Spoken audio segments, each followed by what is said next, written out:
How's it going, guys? Steve with Lone Star Light Sport.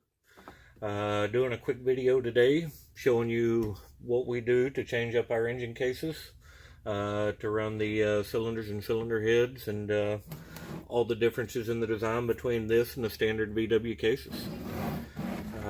This is our original #1 prototype engine, and as you can see, we started off with an aluminum prototype engine.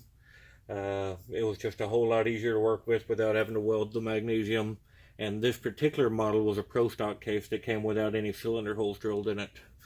So it was a whole lot easier to go in and put our stud holes where we needed them to fit the V-twin style cylinders. A few different things that we do just a little bit differently than everybody else when we build our half VW cases. Get that out of the way. Generally on your half VW cases, this center main bearing right here is normally a slightly larger diameter, around 30 thousandths larger than the rear main in a normal VW case. On this particular application, with this being a super case, this actually came as pretty similar diameter. It was only a couple of thousandths worth of difference. But what we do with this that we do a little bit differently than everybody else out there is we actually take the rear main bearing of a VW, which is the thrust bearing of a VW, and we take that and we put that, after we cut the crankshaft, into the center main location. And what this does is, when we go into the center main location with that, this is turning this into the thrust bearing of this engine. That way the thrust on this engine is working just like it did factory from the VW. And the way that we do all of this, we machine the crankshaft. We start all of our engines with a nice 4340 crankshaft, and we cut the crankshaft off. And when we cut the crankshaft off, we tap it, and we have a way that we clock this, and a tool that we use to clock this to be able to tap this with 4, 5, 16 fine thread holes. Your thrust surface and where you get your end play off of a VW engine comes from the shim bearings that are on the back of the crankshaft that ride between the crankshaft and the flywheel, or whatever rear appliance we have here. So we have a rear appliance that we have machined, and we could have these machined in all different sizes. But this rear appliance sets up, as you can see the recess on it. What this allows us to do is we can set this thing up at exactly 5 thousandths in play, just like it was set up from factory VW. We have these rear appliances, and we offer these in different thicknesses. If you're building a common half VW engine, we have one that'll fit inside the case that doesn't weigh near as much.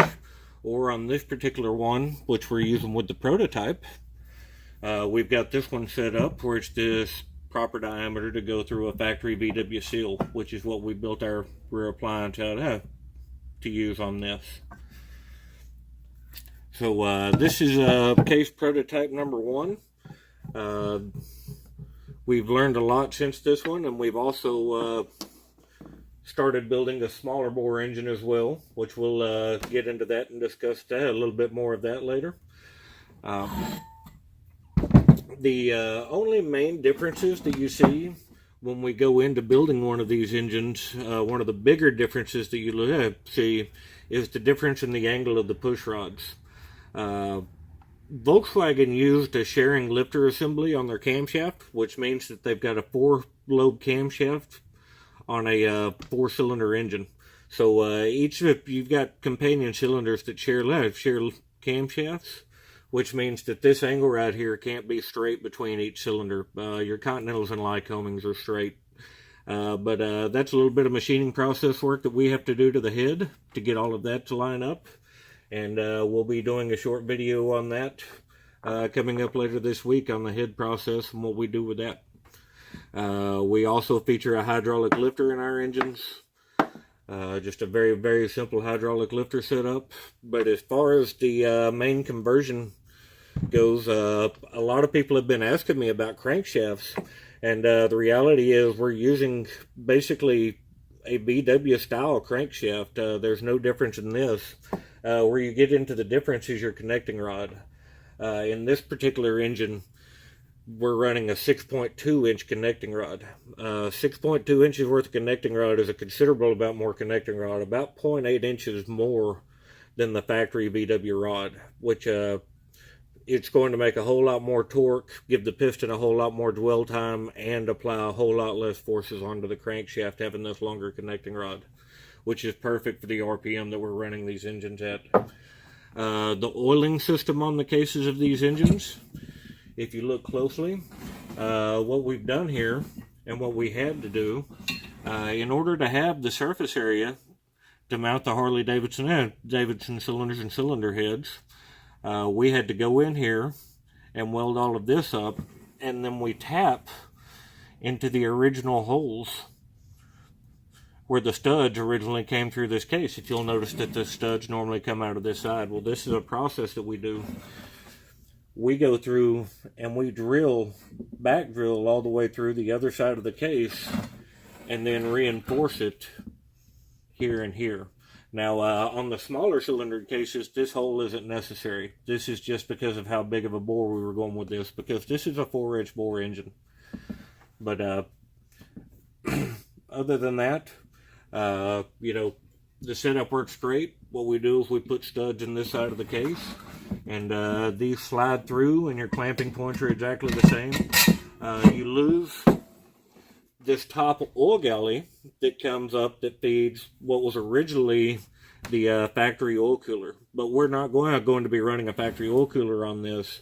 We run a bypass valve on this case that bypasses this oil galley altogether, so there's no oiling issues. Other than that, the oiling system in this is a factory VW oiling system. So not really anything special about it, just a whole lot of welding and a whole lot of work to get to this point. On the aluminum cases like this, we're going to be looking into the possibility of either having these cases cast, or coming up with a very simple, what I call a mono case design, which would be a fabricated case that we do here in-house. This case, we lost a lot of weight by cutting this case in half. Being aluminum, we lost about 20 pounds. On the magnesium cases, you don't lose that much weight at all. On the magnesium cases, when we cut those, we found that we only lose about 5 pounds. And then when you look at the rear appliance on one of these engines, and what one of these weighs coming in at about 2.6 pounds, the loss isn't worth the gain when it comes to it on the magnesium cases. Definitely on the aluminum on our 4-inch bore engines. We're planning on being able to offer these either way. We're going to be offering a small cylinder Sportster style kit that'll be based off of the original cases, and we'll be offering them as a complete 4-inch bore kit, and it'll be basically this exact same case, except we're planning on having this cast in some form of magnesium, probably some form of AZ31. So that's our engine cases. I'm not the best presenter in the world, and I'm by no means a YouTube guy. So this is my first YouTube video showing you guys this stuff.